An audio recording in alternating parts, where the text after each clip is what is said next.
All right, so we are here after a long time of a hiatus to finish off the Chariot review series, going through each Chariot record. And so today we're starting off with Wars and Rumors of Wars. It came out in 2009, also produced by Matt Goldman. It was the first one to have David Kennedy drumming. It was the only one to have two guitar players that never were on another record.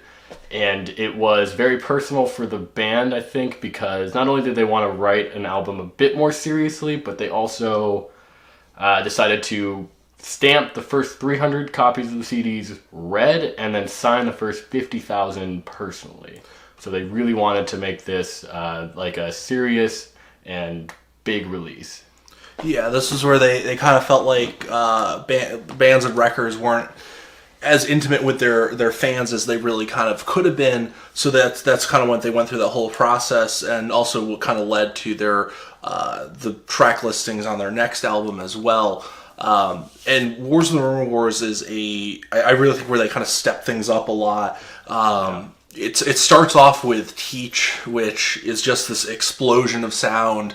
It's if you're not expecting it, you're not going to know what to expect.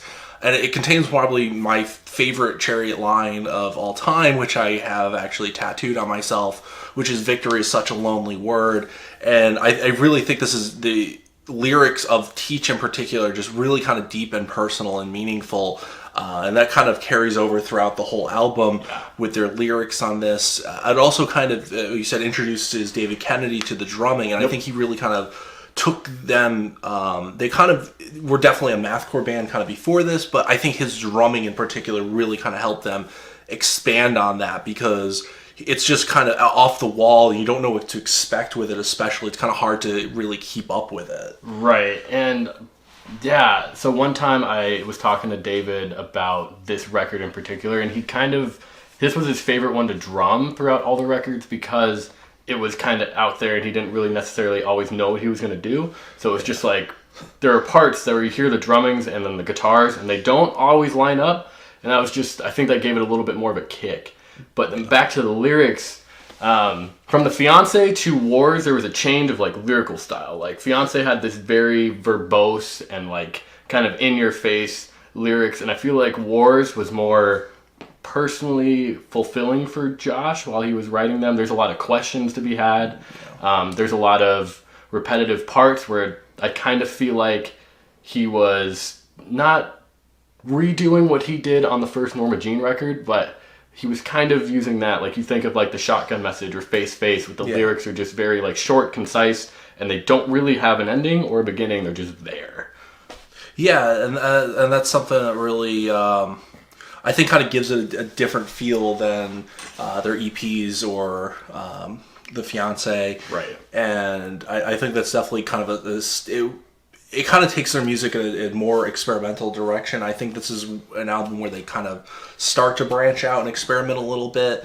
Yeah. You hear it on songs like Impress, where the ending it just drags out for 45 seconds. And you're kind of waiting for it to end, and it just keeps going. And it's depending on your view, I don't think it's necessarily a bad thing. It kind of is interesting, but it does almost tire itself out at the end of that. Right. And I think they just wanted to take these songs and do that. Like Abandon starts off with that really like kind of twangy intro, and then out of nowhere, Josh just decides to come in, which is like just like, okay, that was really sweet, but what was the first hole? Like, I think they were overdoing the idea of having reflective pieces in such a very like abrasive record. It was a little sometimes too melodramatic, I think. Yeah, I could see that. I mean, there's some songs on there that do kind of get that, but then there's also ones that feel like almost like more traditional songs that would have been on like the Fiancé and stuff. Like in particular,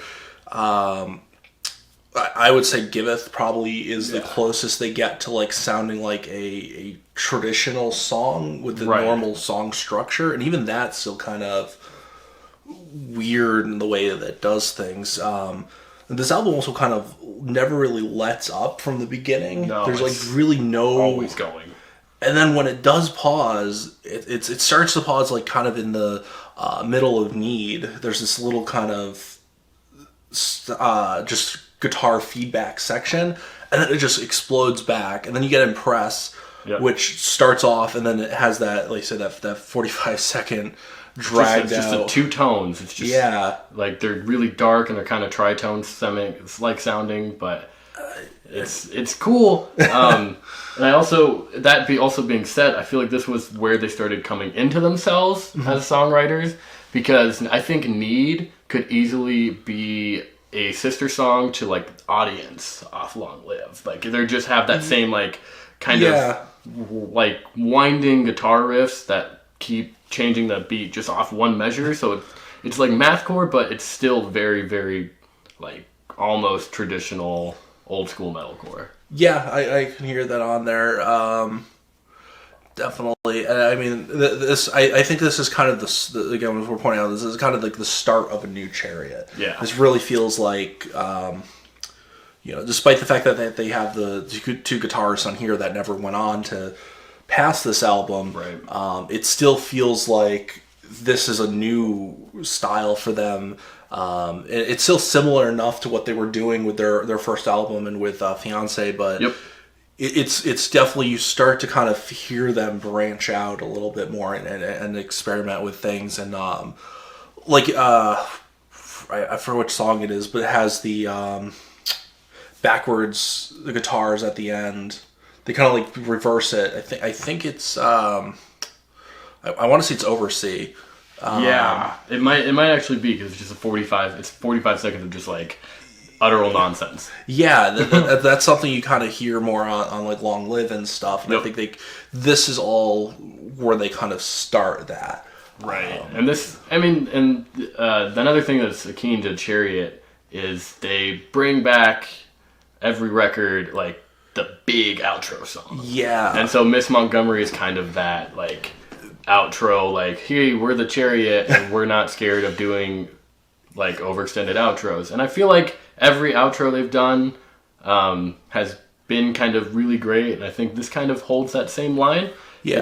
They're like, hey, this is our record, and it's kind of like, you can just imagine Josh just like standing, just like, I'm done. Yeah, this is it. You know, it's over. Yeah, that's definitely true. Miss Montgomery is also kind of a weird song too. It almost doesn't really fit in a little bit. Like, I don't know, it's probably the weirdest one on this album. And then, if you're looking for something more traditional, I'd say Teach and Evolve are kind of more traditional, like pure. I'd say Teach is more pure, like mathcore. Evolve's almost like pure metalcore. Right. Same thing with Daggers. Daggers, it feels more like a metalcore song. And that was actually the first song I listened to off this album, and it kind of was what drew me to the Chariot. Because I saw a YouTube video, kept recommending this band, and I kept seeing this, just the little thumbnail of Josh in that video where he's on top of the building. Yep.